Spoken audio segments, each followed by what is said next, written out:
ಎಲ್ಲರಿಗೂ ನಮಸ್ಕಾರ. ಕರಾವಳಿ ಸ್ವಾದಕ್ಕೆ ಸ್ವಾಗತ.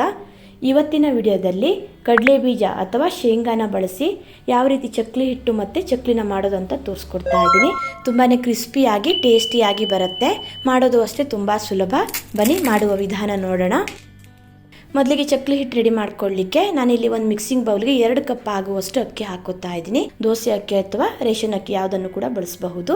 ನಾನಿಲ್ಲಿ ಸ್ವಲ್ಪ ಪ್ರಮಾಣದಲ್ಲಿ ಮಾಡ್ತಾ ಇರೋದ್ರಿಂದ ಬರೀ 2 ಕಪ್ ಆಗುವಷ್ಟು ಅಕ್ಕಿನ ಹಾಕ್ಕೊಂಡಿದ್ದೀನಿ. ನೀರು ಹಾಕಿ ಅಕ್ಕಿನ ಚೆನ್ನಾಗಿ ತೊಳ್ಕೊಬೇಕು. ಒಂದು 2 ರಿಂದ 3 ಸಲ ಅಕ್ಕಿನ ಚೆನ್ನಾಗಿ ತೊಳ್ಕೊಂಡಾದ್ಮೇಲೆ ಇದನ್ನು ಸ್ಟ್ರೈನರ್ಗೆ ಹಾಕಿ ನೀರೆಲ್ಲ ಚೆನ್ನಾಗಿ ಸೋಸ್ಲಿಕ್ಕೆ ಬಿಡ್ತಾ ಇದ್ದೀನಿ. ನೀರು ಸ್ವಲ್ಪ ಡ್ರೈ ಆದಮೇಲೆ ಫ್ಯಾನ್ ಕೆಳಗಡೆ ಒಂದು ತೆಳ್ಳಗಿನ ಕಾಟನ್ ಬಟ್ಟೆನ ಹಾಕಿ ಅದ್ರ ಮೇಲೆ ಈ ರೀತಿ ನೀಟಾಗಿ ಅಕ್ಕಿನ ಹರಡ್ಕೊಂಡು ಒಣಸ್ಕೊಂಡ್ರೆ ಆಯಿತು. ಬಿಸಿಲಿಗೇನು ಒಣಸೋದು ಬೇಡ. ರಾತ್ರಿ ನೀವು ಮಲಗುವಾಗ ಈ ರೀತಿ ನೋಡಿ ತೆಳ್ಳಗೆ ಹರಡ್ಕೊಂಡು ಅಕ್ಕಿನ ಒಣಸ್ಕೊಂಡ್ರೆ ಬೆಳಗಾಗುವಷ್ಟರಲ್ಲಿ ನೀಟಾಗಿದು ಒಣಗುತ್ತೆ. ನೋಡಿ ಈ ರೀತಿ ಚೆನ್ನಾಗಿ ಅಕ್ಕಿನ ಒಣಸ್ಕೊಂಡು ಬಟ್ಟೆಯಿಂದ ತೆಗೆದು ಒಂದು ಮಿಕ್ಸಿಂಗ್ ಬೌಲ್ಗೆ ಹಾಕೋತಾ ಇದ್ದೀನಿ. ನಂತರ ಈ ಅಕ್ಕಿನ ಸ್ವಲ್ಪ ಹುರ್ಕೋಬೇಕಾಗತ್ತೆ. ಸ್ಟವ್ ಮೇಲೆ ಒಂದು ಪ್ಯಾನ್ ಇಟ್ಟು ಸ್ವಲ್ಪ ಅಕ್ಕಿನ ಹಾಕೋತಾ ಇದ್ದೀನಿ. ಅಕ್ಕಿ ಸ್ವಲ್ಪ ಜಾಸ್ತಿ ಇರೋದ್ರಿಂದ 2 ಬ್ಯಾಚಸಲ್ಲಿ ಹುರ್ಕೋತಾ ಇದ್ದೀನಿ. ಗ್ಯಾಸ್ನ ಕಡಿಮೆ ಉರಿಯಲ್ಲಿ ಇಟ್ಕೊಂಡು ಒಂದು 3 ರಿಂದ 4 ನಿಮಿಷ ಈ ರೀತಿ ಕೈಯಾಡಿಸ್ತಾನೆ ಅಕ್ಕಿನ ಚೆನ್ನಾಗಿ ಹುರ್ಕೊಳ್ಳಿ. ಅಕ್ಕಿ ಸ್ವಲ್ಪ ಕ್ರಿಸ್ಪಿ ಆಗಬೇಕು. ಅಕ್ಕಿನ ಸ್ವಲ್ಪ ಹುರಿದು ಮಾಡೋದ್ರಿಂದ ಚಕ್ಲಿ ತುಂಬಾ ಚೆನ್ನಾಗಿ ಬರುತ್ತೆ. ನೋಡಿ ಈ ರೀತಿ ಸ್ವಲ್ಪ ಕೆಂಪಗಾಗೋ ತನಕ ಅಕ್ಕಿನ ಹುರ್ಕೊಂಡು ನಂತರ ಇದನ್ನು ಮಿಕ್ಸಿಂಗ್ ಬೌಲ್ಗೆ ಹಾಕೋತಾ ಇದ್ದೀನಿ. ಇದೇ ರೀತಿ 2 ಬ್ಯಾಚಸ್ಸಲ್ಲೂ ಅಕ್ಕಿನ ಹುರ್ಕೊಂಡು ಇದನ್ನು ಇವಾಗ ಪಕ್ಕಕ್ಕೆ ತಿಟ್ಕೊಳ್ಳೋಣ. ನೆಕ್ಸ್ಟ್ ಇವಾಗ ಕಡಲೆ ಬೀಜನ ಹುರ್ಕೋಬೇಕು. 1 ಕಪ್ ಆಗುವಷ್ಟು ಕಡಲೆ ಬೀಜ ಅಥವಾ ಶೇಂಗಾನ ಹಾಕೋತಾ ಇದ್ದೀನಿ. 2 ಕಪ್ ಅಕ್ಕಿಗೆ 1 ಕಪ್ ಆಗುವಷ್ಟು ಕಡಲೆ ಬೀಜ, ಅಂದರೆ ಅಕ್ಕಿಯ ಅರ್ಧದಷ್ಟು ಕಡಲೆ ಬೀಜ ಹಾಕೋಬೇಕು.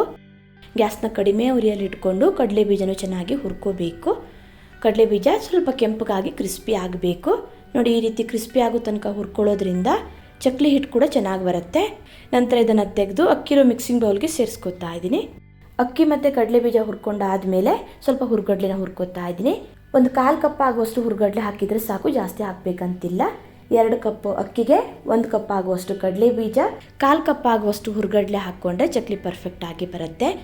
ಸ್ವಲ್ಪ ಇದನ್ನು ಹುರ್ಕೊಂಡು ಅಕ್ಕಿ ಮತ್ತು ಕಡಲೆ ಬೀಜ ಹಾಕಿದ್ನಲ್ಲ ಅದೇ ಮಿಕ್ಸಿಂಗ್ ಬೌಲ್ಗೆ ಸೇರಿಸ್ಕೊತಾ ಇದ್ದೀನಿ. ನಂತರ ಖಾರಕ್ಕೆ ಒಂದು 3 ಒಣಮೆಣಸಿನ್ಕಾಯಿನ ಹಾಕೋತಾ ಇದ್ದೀನಿ. ಸ್ವಲ್ಪ ಇದನ್ನು ಹುರಿದು ಹಾಕ್ತಾ ಇದ್ದೀನಿ. ಹಾಗೆ ಕೂಡ ಹಾಕೋಬಹುದು. ಬ್ಯಾಡಗಿ ಮೆಣಸಿನ್ಕಾಯಿ ಖಾರ ಸ್ವಲ್ಪ ಕಡಿಮೆ, ತುಂಬ ಖಾರ ಇಷ್ಟಪಡೋರು ಗುಂಟೂರು ಮೆಣಸಿನ್ಕಾಯಿನ ಹಾಕೋಬಹುದು. ಮಕ್ಕಳೆಲ್ಲ ಇದ್ದರೆ ತುಂಬ ಖಾರ ಮಾಡಿದರೆ ಇಷ್ಟಪಡಲ್ಲ, ಹಾಗಾಗಿ ಖಾರ ನೋಡ್ಕೊಂಡು ಸೇರಿಸ್ಕೊಳ್ಳಿ. ನೋಡಿ ಈ ರೀತಿ ಎಲ್ಲವನ್ನು ಸರಿಯಾಗಿ ಹುರ್ಕೊಂಡು ಚೆನ್ನಾಗಿ ಒಂದ್ಸಲ ಇದನ್ನು ಮಿಕ್ಸ್ ಮಾಡಿಕೊಂಡು ತಣ್ಣೀರಿಗೆ ಬಿಡಬೇಕು. ಚೆನ್ನಾಗಿ ತಣ್ಣದ ಮೇಲೇ ಹಿಟ್ಟು ಮಾಡ್ಕೋಬೇಕಾಗತ್ತೆ. ಬಿಸಿ ಇರುವಾಗ ಯಾವುದೇ ಕಾರಣಕ್ಕೂ ಹಿಟ್ಟು ಮಾಡ್ಕೊಳ್ಳಿಕ್ಕೆ ಹೋಗಬೇಡಿ.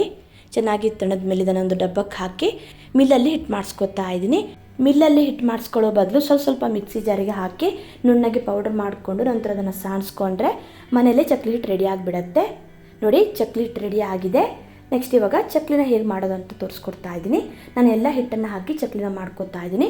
ನೀವು ಬೇಕಿದ್ದರೆ ಸ್ವಲ್ಪ ಹಿಟ್ಟನ್ನು ಹಾಕಿ ಉಳಿದ ಹಿಟ್ಟನ್ನು ಹಾಗೆ ಸ್ಟೋರ್ ಮಾಡಿಟ್ಕೊಂಡ್ರೆ ಯಾವಾಗ ಬೇಕೋ ಆವಾಗ ಈಸಿಯಾಗಿ ಚಕ್ಲಿನ ಮಾಡ್ಕೋಬಹುದು.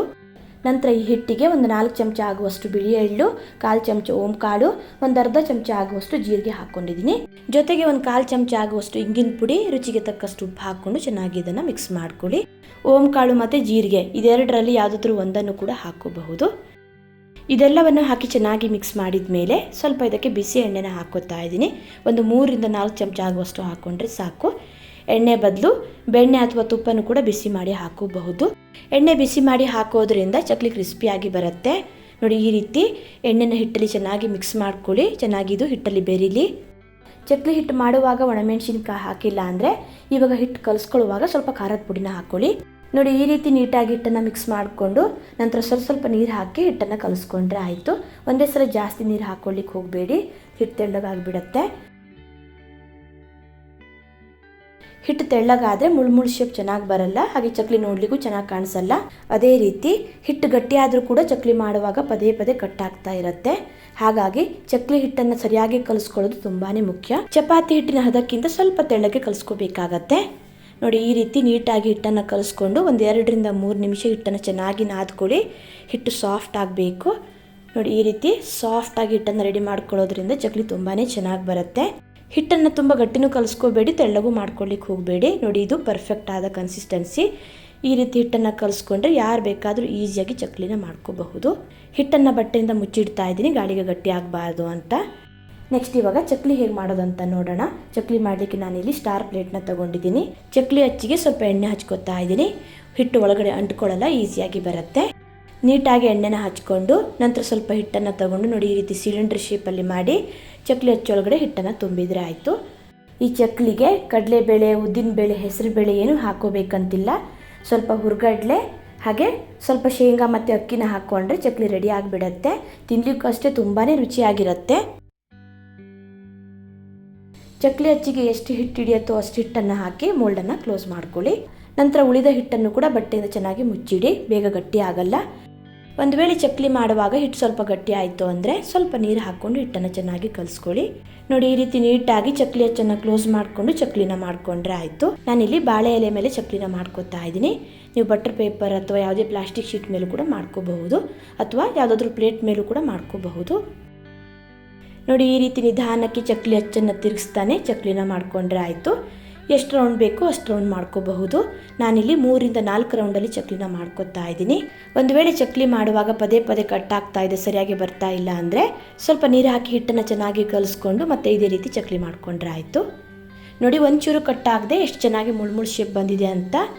ನಾನಿಲ್ಲಿ ಸ್ವಲ್ಪ ಚಕ್ಲಿನ ಮಾಡಿಟ್ಕೊಂಡಿದ್ದೀನಿ. ನೆಕ್ಸ್ಟ್ ಇವಾಗ ಇದನ್ನು ಎಣ್ಣೆಲಿ ಫ್ರೈ ಮಾಡ್ಕೋಬೇಕು. ಎಣ್ಣೆ ಮೀಡಿಯಮ್ ಆಗಿ ಕಾಯಿಸ್ಕೊಂಡು ನೋಡಿ ಈ ರೀತಿ ಒಂದೊಂದೇ ಚಕ್ಲಿನ ಎಣ್ಣೆಲಿ ಬಿಟ್ಟು ಫ್ರೈ ಮಾಡಿಕೊಂಡ್ರೆ ಆಯಿತು. ಗ್ಯಾಸ್ನ ಮಧ್ಯಮ ಉರಿಯಲ್ಲಿ ಇಟ್ಕೊಂಡೆ ಫ್ರೈ ಮಾಡ್ಕೊಳ್ಳಿ. ಹೈ ಫ್ಲೇಮಲ್ಲಿ ಇಟ್ಟರೆ ಹೊರಗಡೆಯಿಂದ ಬೇಗ ಕಪ್ಪಗಾಗುತ್ತೆ, ಒಳಗಡೆ ಸರಿಯಾಗಿ ಬೇಯಲ್ಲ.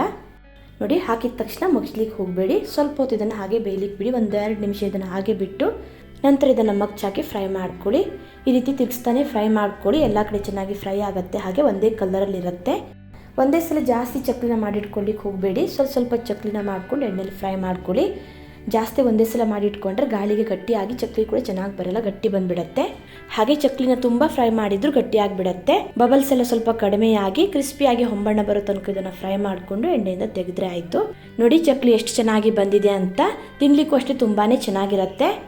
ಒಂದೊಂದೇ ಚಕ್ಲಿ ಮಾಡ್ಲಿಕ್ಕೆ ಕಷ್ಟ ಆಗುತ್ತೆ ಅಥವಾ ಟೈಮ್ ಜಾಸ್ತಿ ತಗೊಳ್ತಾ ಇದೆ ಅನಿಸಿದರೆ ನೋಡಿ ಈ ರೀತಿ ಡೈರೆಕ್ಟಾಗಿ ಎಣ್ಣೆಲೇ ಬಿಟ್ಟು ದೊಡ್ಡದಾಗಿ ನೋಡಿ ಈ ರೀತಿ ಚಕ್ಲಿ ಅಥವಾ ಮುರುಕುನ ಮಾಡ್ಕೋಬಹುದು. ಇದು ಇನ್ನೂ ಬೇಗ ಆಗುತ್ತೆ.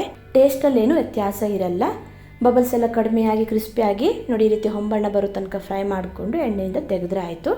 ನಾನಿಲ್ಲಿ 2 ವಿಧಾನದಲ್ಲೂ ತಿಳಿಸಿದ್ದೀನಿ. ನಿಮ್ಗೆ ಯಾವ ರೀತಿ ಬೇಕೋ ಆ ರೀತಿ ಮಾಡ್ಕೋಬಹುದು.